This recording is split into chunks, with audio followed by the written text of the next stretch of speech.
Hey BookTube, there are so many popular books on BookTube, and although I don't really feel pressure to read them per se, I do feel a certain need to because I do want to talk about them with some other people. And so in this video I'm going to be talking about 5 books that I want to read this summer. Some of them are more popular than others, some of them I haven't heard talked about anywhere, but without further ado, let's get on into the books. I want to start by talking about some Black fiction recs. By the way, there are ways to support the Black Lives Matter movement and booktubers you can follow and ways to educate yourself in the description. But the first book by a Black author I want to read this month is Odd One Out by Nick Stone. I picked this book up from the library for a reading vlog that I'm doing in the month of July. The reason I picked it up is because of some part of the title that correlates with the reading vlog. So I can't really explain that to you. And it's also a Nick Stone book, and Nick Stone is one of my favorite authors of all time. She wrote Dear Martin, which I just absolutely loved, and it automatically became an all-time favorite when I read it. I just really want to get into her other works. This is definitely longer than Dear Martin. Dear Martin was, I think, less than 200 pages. This one is more normal by contemporary length. I think this book definitely goes into more romance than Dear Martin explored, which I don't know what I think about. If you know anything about me, it's that I don't really love romance in a book, especially if it's the main thing. But I can deal with it if it's a subplot and if there's more to the book than just that romance. Teenagers are more than romance, yes, I know. But I think it's about this one event or moment in their life, and it's told from 3 perspectives who are all looking at this event from different angles, how it affects their life going on, and how it affects their friendships. So I'm just really excited to get into Odd One Out. If you do want to guess what that July monthly reading vlog is, it has something to do with my channel name.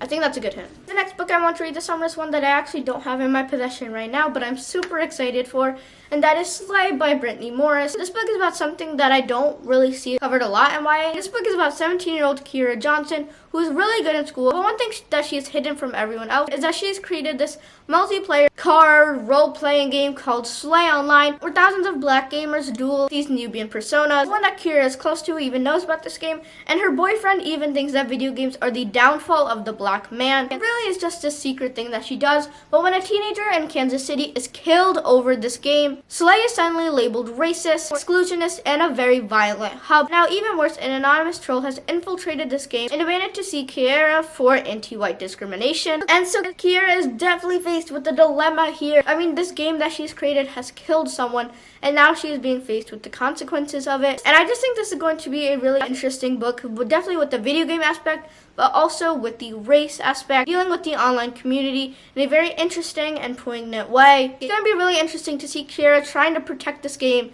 that she probably has put so much work into, while also not losing herself and her culture in the process. I actually have an interview with this author that you could see in the description down below. It was really, really fascinating. She is an amazing person. So yeah. The next book I want to read this summer is The Darkest Minds by Alexandra Bracken. I really wanted to read an Alexandra Bracken book for such a long time. I watched her talk at YALWIST, and I just really loved her personality. I just really want to see how she portrays and translates all of the issues that she was talking about in like a fantasy dystopian setting. Everyone talks about The Darkest Mind, and it's just a really, really popular series. I really, really want to get into it. I really do think I'm going to like it. All I know is about these like magical, like Power Ranger type characters. Basically, a lot of children survive this disease that kills most of America's children, but in the process they gain these magical powers, so magical and threatening that the parents lock them up in these rehabilitation camps. Ruby desperately escapes this camp and also joins out with people like her who have suddenly gained these magical abilities. We have Zoo, a young girl haunted by her past, Chubbs, a standoffish brainiac, and Liam, their fearless leader, who is falling hard for Ruby, obviously because it's a YA book and we need romance. They have to journey to find the one place that is safe for them, the East River, but while they're going there, they are being chased by this organization that will do anything to use Ruby in their fight for the government. Woo! This book is really, really interesting. It's one of those popular books that I'm actually interested. Some of them you're just like, just all romance. Why are you there? But this one I can definitely see myself enjoying a lot. It's a high stake element at play, and I just really want to get enveloped in this world, just see how these powers are used. And I'm just really, really interested to meet the crew that we have in this story. Many times in YA, the protagonists have friends, but they're not really a crew. They don't really do the major things together. But here, she is depending on these people for her life, and I'm just really excited to see how our crew of friends develops together. I love the Harry Potter crew. And I'm just really excited to get into this series and enjoy it. Alright, so the next book on my list is a book that I will always think a little differently of than other books just from the preset. And that is Again But Better by Christine Riccio. Whenever I think about this book, I just can't help but think about the author of this book, the booktuber Pulling Bananas Books, who I absolutely love. You can't deny that the reason this book got so popular is because she was a booktuber. And I know a lot of people care about that. I don't personally care about that side of it. She worked so hard to get that platform, and if she's going to write a book, something that she's been passionate about for such a long time, she's going to go do that, and she's going to use her platform to get some readers and to share what she's passionate about. And I have no problem with that at all. And if I tried to look at this book objectively without thinking of the author, I feel like I would be interested in this book. It's about Shade, who thinks she's doing college all wrong. And how do you do college all wrong? It says she has stellar grades, happy parents, but she has no romance? That's her problem? Our protagonist Shane feels like she needs to make a change in her life, and so she decides to sign up for a semester abroad in London, where she's going to fix all of her college mistakes, make friends, get that social life, and make that big change in her life that she thinks she desperately needs. But she is soon faced with harder problems that she ever encountered back home, including self-doubt, and her new life starts to fall apart around her. Whenever I see positive reviews about this book, I always think, especially from booktubers, I always wonder if it's because the book is good or if it's because they want to support the author, if that makes sense. Because if I look at it objectively, this book is my type of book. I love when our protagonists try to get a change in themselves, and so they change up their setting, and it just looks like my type of contemporary. But the question is, will I be able to set aside everything I know about Christine and just read this book for being a book and not for something a booktuber wrote? And with that, the most popular booktuber on the platform. I might just make a reading vlog of it because I'm excited to read this book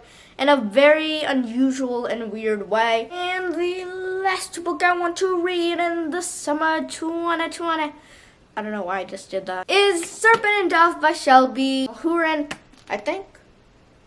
There's no L, whatever. This book is like a high fantasy book. It was a really, really hyped up debut in, I think, 2019. It's about these two characters, Louise and Reed. Louise is a witch, and in this setting, a lot of witches are being burned. So she is taking shelter in this city, trying to live off whatever she can steal, and trying to keep clear of these people who are burning and hunting down the witches. And then there's Reed Diggory, whose one principle is thou shalt not suffer a witch to live, which is phrased weird, but I think it means that he doesn't want a witch to live because of all the suffering they probably endure. But these two protagonists are put together, I hope we get both their perspectives, are put together when a wicked stunt propels them to have to work with each other. This war between the witches and the church is an ancient one. In this story, we get the unions of both of those powers having to work together. He really falls head over heels in love with this church guy, Reed, but she also can't deny who she is as a witch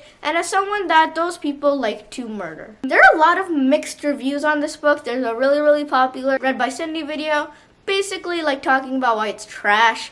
And ever since then, I've just been really excited to read it because when I read the description, I was like, I think I might like this book. I love the high fantasy element. I love how both of these characters are like put together. I love that trope in contemporary, but especially in fantasy, when we have these two characters who are supposed to hate each other, have to just work together, enemies to lovers. I just love it.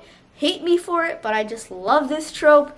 And I'm just really excited to get into this world of witches and covens, one that I haven't experienced in a while. I think the last story I read that mentioned witches was a middle grade series, which I absolutely love. One of my favorite middle grade series of all time, the Land of Story series. But I just have not read a witches story in a long time. So yeah, that is the top 5 books I want to read this summer.